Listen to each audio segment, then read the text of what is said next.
ايه اخطر القرارات اللي اخدها في عمله في مصر؟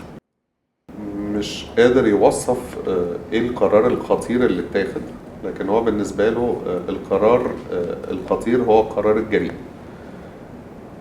لو حضرتك تفتكر من كذا سنة كان عندنا مشكلة في محرك سيارة معينة كنا بايعين منها، اللي هي الأوبل الأسترا، كنا بايعين منها كميات. وكان بالنسبة له القرار سواء هنسميه جريء أو خطير أو خطر، إن لازم نساند الزبون ولازم نحافظ للزبون اللي وثق فينا ووثق في علامة أوبل، نحافظ له على قيمة استثماره في السيارة ووقفنا جنبه. يمكن القرار بالنسبة لناس كتيرة قوي كان قرار